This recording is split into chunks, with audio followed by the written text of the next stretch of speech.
travels some weeks with me, but the majority of weeks I'm on my own, which is why it's good to play in the UK, because he can come and watch me and watch the other British girls that he works with. Has worked well this week, making it to the quarterfinals, and so that's obviously going to push your ranking.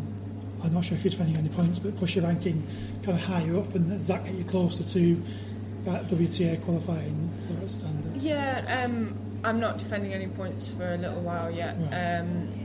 I'm not sure where it will move me or how much it will move me, but yeah, every little bit helps. I'm not too far off the qualifying. I mean, you can't be too far off your highest ranking now, are you? My highest was 165. Yeah, quite a while ago, but this is my highest for a long time. So, yeah. I hope you don't mind me asking what's kind of like changed to bring you back towards the higher ranking. Obviously, more experience, maybe, or. To be honest, in the meantime, I spent a lot of time off injured, so I was never really able to get full season. I'd sort of do a few months and maybe get hurt again or have a few problems, and never really got the momentum going. So really, the last year I've been able to play consistently, so I think that's the main change. So basically being healthy. Yes. Is that quite difficult to achieve when you're travelling around all the time and kind of, no offence to the cafe here at the wonderful National Tennis Centre Sunderland, but you don't necessarily get to choose your diet quite as well when you're maybe out and about, and maybe you're eating later or can't quite plan because you've got matches, especially you playing doubles as well, matches all the time, and you don't get to pick and choose your meal times. Is it quite difficult to kind of stay healthy in that way? Yeah, in some ways. I mean, in the UK, diet's not too much of an issue. Yeah. In some countries, it's harder to find the food. I'd say at this level, the biggest challenge is physio and massage-wise compared to the level of help you can get higher up. Mm-hmm. There's always someone there who can help, whereas there, you can't get as much treatment, and it affects different players in different levels. Some people need it and some don't need it as much. Yeah. So do you still enjoy playing though? Do you get a buzz from getting out there on the court? Obviously I saw you playing today and it looked like you were really happy to be on the court. Yeah, absolutely. I really like playing. I like training, but I really like matches and just sort of testing myself and see where I can get. And as I said, I've not been able to play as much the last few years, so for me it just means a lot that I can be back and playing. And how long do you want to carry on for? Do you see yourself still turning up to Sunderland next year, or maybe even under WTA next year? Yeah, I'll just keep going as long as I'm enjoying it and healthy, and there'll come a point where I'm sure I'll feel I don't want to do it anymore, but I'm not near there right now, and I'm just going to keep going for as long as I want to. When you're still being successful, you don't want to, you get the buzz of play, and nothing can replace that, right? So definitely, I can understand keeping going for as long as you can. Do you find there's a real camaraderie on this tour, on the ITF Tour? Especially obviously this is a series of events, this is the third one of three, you played in the last one as well. Do you find that moving from tournament to tournament like that kind of help? Obviously you've got the British players here as well, which maybe helps, but do you get a real kind of togetherness from this level of tennis?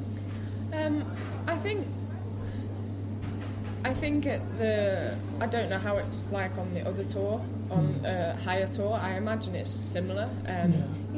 You get to know the same players, maybe you'll hit with the same players, especially if you play doubles with them, you'll get to know them a bit better.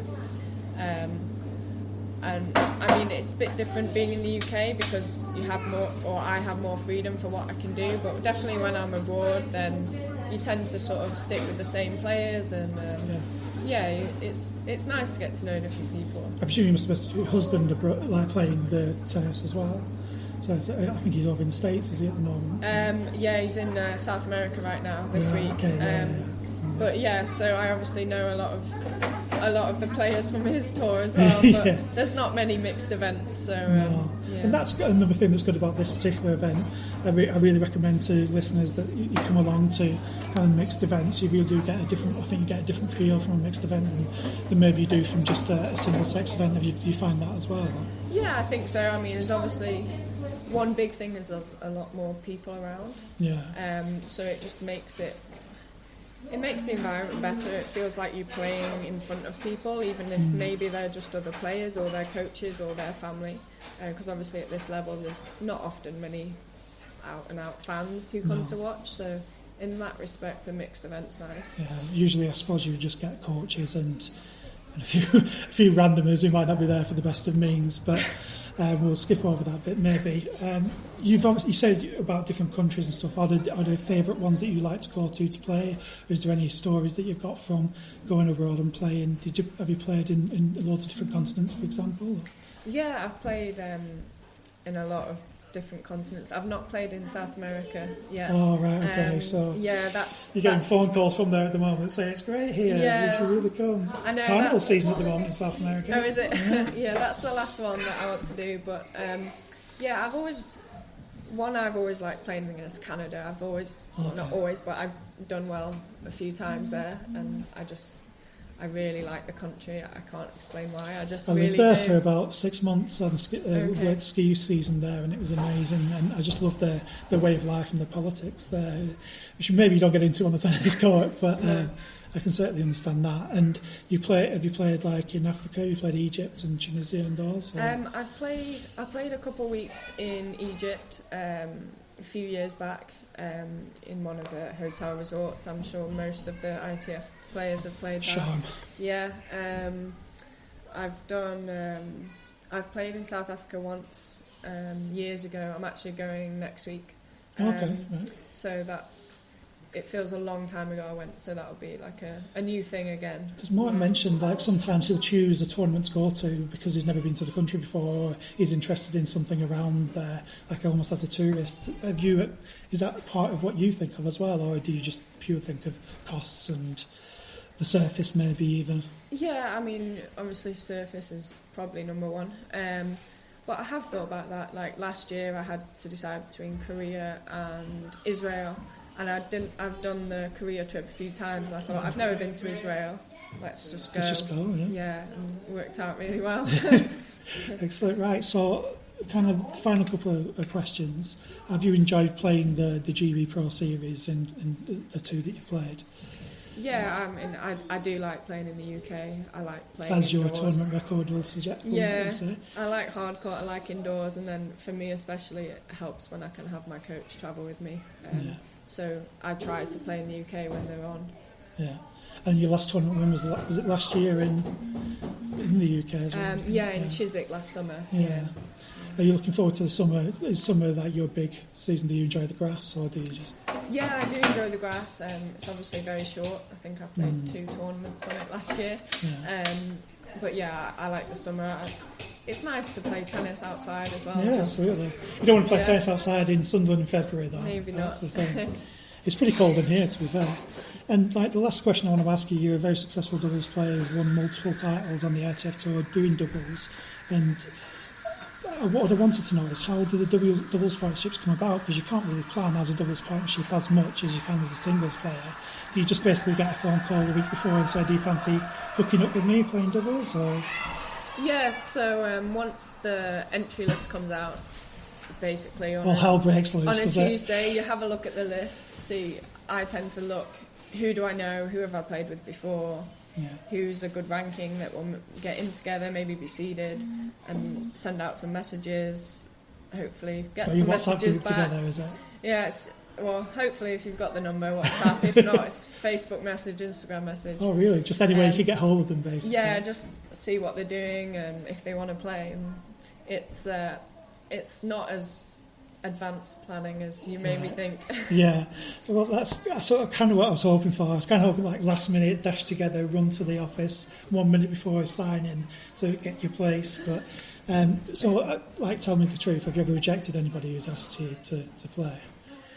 Yeah, I mean, the thing is, everybody does that. Yeah. So you maybe, you've got to look at rankings and who you play well with, and it's not really a personal decision. I think the more you play doubles, the more you realise that if someone doesn't want to play, you say, okay, no worries. It's not personal, it's business. Maybe next week. Okay. Right, well, thank you so much for your time. I know you want to get back and have something to eat. But thank you, Sam, and it's been a pleasure talking to you. Thanks. In retrospect to what Sam had to say, I do wish I'd pushed her a little bit harder on the finances of working on the tour, as it were. she's obviously, like I said before she started, she's 32 years of age and had to sustain herself as a professional tennis player over 10 years. And from what Richard was saying about how it's almost impossible to do that without being able to go further up higher in the rankings and play the WTA events, how she's managed to do that. But maybe I'll ask her again when I go back there on Sunday. I hope you found all that really interesting and informative. I think it's quite rare that you hear an ITF Tour professional being interviewed. And certainly I don't think Mark had ever done an interview before with anyone from the media. And Sam looked a little bit confused when some random guy wanted to interview her as well. So I'd like to thank everybody for listening. And we'll be back again with another podcast before Indian Wells. We've got the team lined up for an Indian Wells preview. And also we're hoping to get a special podcast out before that as well. But more news on that via the website. So please read all the ITF Life on the ITF Tour articles that have come out this week. It's a project close to my heart. And also remember to read all the other interesting articles get put on www.lastwordontennis.com, and follow us on Last Word Tennis on Twitter.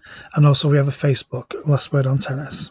And finally, if you have enjoyed this, it means a lot to us if you could like the podcast on whatever platform you're listening on. And if you could leave a review, that would be even better. As you know, all these things are ranked on algorithms, so any review, a positive review, 5-star review will help us greatly. Thanks, bye. We'll ride off into the night, the air is clear, the time is right, feels so high, coming down, clouds are forming all around, take your time, fill it up, drinking gin from a paper